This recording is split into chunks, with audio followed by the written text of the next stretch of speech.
Olá, gente, eu sou o Leonardo Souza e esse é o nosso podcast Educação Eleitoral.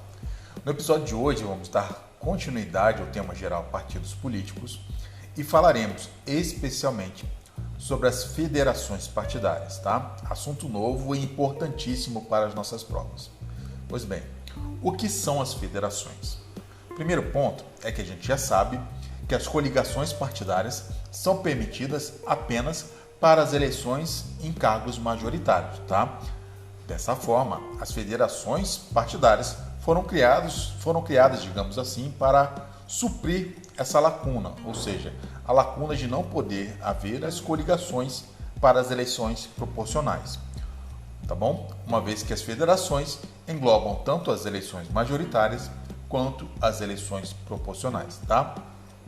Nossa principal base de conhecimento sobre as federações é o artigo 11A da Lei dos Partidos Políticos, que estabelece as regras para a criação dessas federações.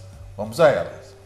2 ou mais partidos políticos poderão se reunir numa federação, que terá abrangência nacional, tá bom? Não é possível uma federação com partidos em nível estadual, por exemplo, tá? Então, federação é sempre reunião de 2 ou mais partidos que terá abrangência nacional. Pois bem, após a sua constituição e registro no TSE, a federação atuará como se fosse uma única agremiação partidária, né? Aplicando-se a elas todas as normas que regem o funcionamento parlamentar e fidelidade partidária. Tá bom, gente? Prosseguindo. Embora reunidos na federação, os partidos preservam a sua identidade e a sua autonomia individuais, tá? Vou fazer um pequeno destaque sobre esse ponto. A federação não se confunde com a fusão de partido, tá? A federação são 2 ou mais partidos que se reúnem e vão ficar juntos por um período de tempo, né? No mínimo 4 anos. A gente já vai falar isso mais para frente.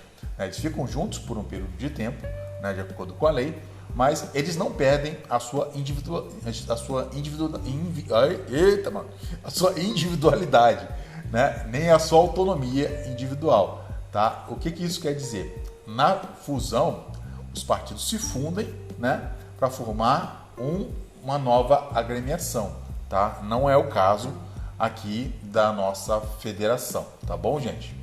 A norma prossegue. Somente poderá integrar uma federação o partido político que tem registro definitivo no TSE. Tá bom? Prosseguindo, o prazo mínimo para que as agremiações fiquem reunidas em uma federação é de 4 anos, que foi o que eu falei anteriormente, né? Se algum dos partidos federados quebrar essa regra, ele ficará impedido de ingressar numa nova federação e também celebrar coligações nas 2 eleições seguintes e até completar o prazo remanescente, também não poderá utilizar o fundo partidário.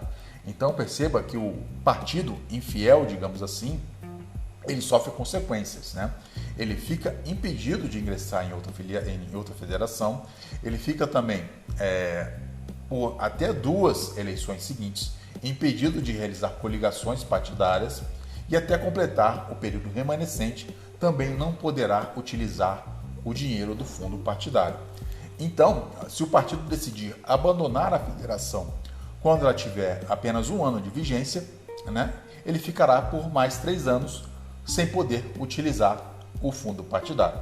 Tá bom, gente? Prosseguindo. Neste caso, a federação, se um partido sair da federação, a federação vai continuar vigente, tá? Até a eleição seguinte, se nela permanecerem 2 ou mais partidos. Ou seja, se a federação for formada por 2 partidos e uma sair, né, a federação deixa de existir, os partidos passam a existir de modo individual, tá bom? A título de curiosidade, hoje a gente tem 3 federações vigentes. A Brasil da Esperança, que é formada pelo PT, pelo PCdoB e pelo PV, a Federação PSDB Cidadania e a Federação PSOL e Rede, tá bom? Só a título de curiosidade, não creio que vai ser pedido algo assim em nossas provas. Prosseguindo, gente, o pedido de registro de federação se dará da seguinte forma: ele será encaminhado ao TSE com os seguintes documentos: cópia da resolução tomada pela maioria absoluta dos votos dos órgãos de deliberação nacional de cada um dos partidos integrantes da federação, tá? Então, votação por maioria absoluta e órgãos de deliberação nacional de cada um dos partidos integrantes da federação. Também é documento obrigatório, cópia do programa e do estatuto comuns da federação constituída, perfeito? E ata da eleição dos órgãos de direção nacional da federação, tá bom? Prosseguindo, gente. Aplicam-se à federação de partidos todas as normas que regem as atividades dos partidos políticos, no que diz respeito às eleições, inclusive no que se refere à escolha e registro de candidatos para as eleições majoritárias e proporcionais, a arrecadação e aplicação de recursos em campanhas eleitorais, a propaganda eleitoral, a contagem de votos, a obtenção de cadeiras, a prestação de contas e a convocação de suplentes. Perfeito? Quanto à infidelidade partidária, perderá o mandato o detentor de cargo eletivo no sistema proporcional que se desfiliar sem justa causa do partido integrante da federação. Se você olhar na lei, fala somente perderá o cargo eletivo perderá o mandato o detentor de cargo eletivo que se desfiliar. Não faz menção ao sistema proporcional ou ao sistema majoritário, tá? Mas isso é plenamente pacífico na nossa jurisprudência, que só é cabível a perda do mandato, né, aquele que for infiel pelo sistema proporcional e que for eleito pelo sistema proporcional, tá? Sistema majoritário não cabe essa regra, já é pacífico na nossa jurisprudência, que, salvo engano, tem até uma súmula a respeito disso, tá? Pois bem, a atuação da federação é igual à de um partido isolado. Então, tudo que a gente falou até agora comprova exatamente essa afirmativa, né? O partido, a federação é entendida como um partido só, né? Embora haja junção de várias ou duas ou mais agremiações, né? Ele é entendido, é lido e tem direitos e deveres como se fosse um partido isolado. Pois bem, gente, um ponto que eu tenho que mencionar para vocês é que o Partido Trabalhista Brasileiro, PTB, ajuizou uma ação direta de inconstitucionalidade justamente sobre a lei que criou as federações, ADI 7021. Peraí, deixa eu achar aqui o trechinho dessa ADI, tá? Então o PTB ajuizou uma ação contra essa lei, né, que criou as federações, questionando alguns pontos. Uma das questões discutidas nessa ADI, e até com uma certa razão, no meu entender, é que a lei que criou as federações concedeu um certo privilégio para elas em detrimento às agremiações isoladas. Isso porque o artigo 11A, parágrafo 3º, inciso 3, prevê que a federação poderá ser constituída até a data final do período da realização das convenções partidárias, ou seja, até 5 de agosto do ano da eleição. No entanto, a regra para o partido isolado é diferente. Se você olhar ali o artigo 4º da Lei das Eleições, ele vai prever que poderá participar das eleições o partido individual que até 6 meses antes da eleição tenha registrado seu estatuto no TSE. Na ADI mencionada, então, o STF decidiu o seguinte: entendeu que haveria uma violação ao princípio da isonomia ao conferir tratamento diferente às federações e aos partidos políticos quanto à sua constituição para a participação do pleito. E o que o STF fez sobre isso? Primeiro, ele suspendeu a aplicação do inciso 3 do parágrafo 3º do artigo 11A da Lei dos Partidos e o parágrafo único do artigo 6A da Lei das Eleições, que é no mesmo sentido do artigo 11A, tá, gente? E conferiu uma interpretação conforme a Constituição ao caput do artigo 11A da Lei dos Partidos, de modo a exigir que para participar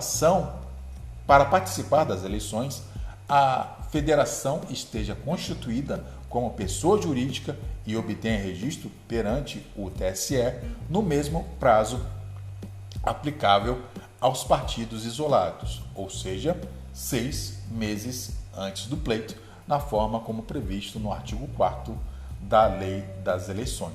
Tá bom, gente? Mas aí você pode parar, Léo, você está equivocado, cara. Nas eleições de 2022, as federações foram constituídas depois. É verdade, você tem razão. Só que na própria ADI ela foi decidida em fevereiro de 2022, né? Então o STF achou melhor modular os efeitos da sua própria decisão de modo a permitir que no ano da eleição de 2022, excepcionalmente, as federações fossem criadas até 31 de maio para ter um tempo hábil, assim, como posso dizer, para que elas tivessem um tempo hábil para serem criadas de fato, né? Perceba, em fevereiro, para 6 meses antes da eleição, daria abril, assim, então seria um prazo muito exíguo, né? Então ele estendeu um pouquinho esse prazo até 31 de maio e as federações foram criadas para a eleição de 2022 até essa data de 31 de maio, tá? Mas o que a gente tem que ter na cabeça? Tanto os partidos quanto as federações, para participar do pleito, elas devem estar criadas e plenamente vigentes até 6 meses antes da eleição, tá bom, gente? Agora, eu vou pegar um quadrinho aqui do professor Márcio Cavalcante, do Buscador de Zero Direito, que eu já incluí no nosso material da Lei dos Partidos Políticos. Quem já tem as nossas legislações anotadas já está com esse material prontinho na sua legislação, né? As principais diferenças entre coligações e federações, tá? Por exemplo, a coligação ela é constituída para uma determinada eleição majoritária, ou seja, cargo de presidente, governador, senador e prefeito.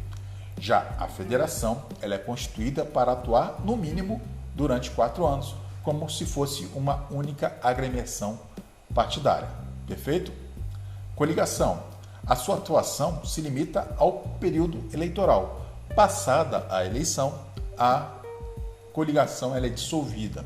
Diferente da federação, que, como eu disse, ela permanece no mínimo por 4 anos. Tá? Coligação.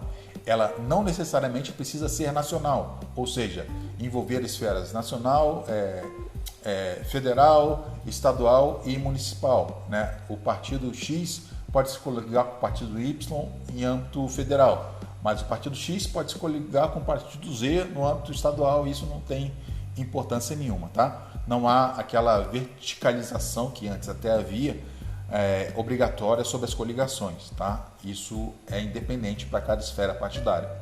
Diferente da federação, que ela tem âmbito nacional, ou seja, ela lida como um partido político isolado.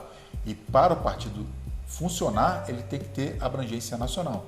Então, a mesma regra vale para as federações partidárias, tá? Pois bem, coligação. Não será possível a coligação para disputar eleições proporcionais. Perfeito? Isso já está vigendo há algum tempo, né? Ao contrário das federações, que podem ser formadas para disputar eleições eleições majoritárias e eleições proporcionais também. Tá bom, gente? Quanto ao registro de candidatura, coligações registram seus candidatos perante o juiz competente, ou seja, se for uma coligação municipal, na esfera municipal, vai registrar os seus candidatos perante o juízo eleitoral. Se for uma coligação estadual, vai registrar seus candidatos perante o TRE.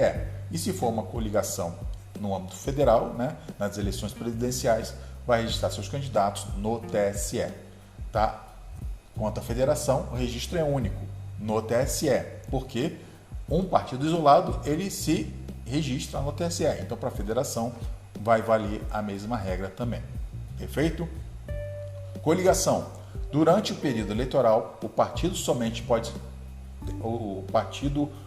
coligado somente tem legitimidade para atuar de forma isolada para questionar a validade da sua própria coligação. Ou seja, o partido coligado, durante o período eleitoral, ele não pode atuar individualmente, ao contrário do partido federado, que preserva a sua autonomia e a sua identidade, tá? Ele não tem essa proibição de, no período eleitoral, ficar preso àquela coligação, àquela federação, tá? Ele mantém a sua individualidade como partido individual, perfeito? Prosseguindo, coligação. Eventual saída do partido da coligação impactará tão somente as suas candidaturas, não há nenhum prejuízo além disso. Na federação, o partido que sair, ele tem prejuízo, inclusive econômico, né? Eu mencionei as sanções que o partido tem. Ele não pode utilizar o fundo partidário, não pode se coligar durante um prazo que eu já mencionei, né? Então tem todas essas ressalvas, então é muito mais rígida a punição para o partido federado que sair da federação partidária, tá bom? E por último, a prestação de contas de campanha é feita por cada partido isoladamente nos partidos coligados, tá? Não é a coligação que presta a conta, é o partido individualmente, tá? Já na federação, a prestação de contas é feita pela federação. Perfeito, gente? Era isso que eu queria passar para vocês, tá? Muito obrigado pelo carinho, pela receptividade, tá? Continue nos acompanhando e compartilhe e avalie nosso podcast. Eu quero ver 5 estrelinhas pingando sempre nos nossos episódios aqui, tá bom, gente? Beijo grande para vocês e excelentes estudos. Tchau, tchau.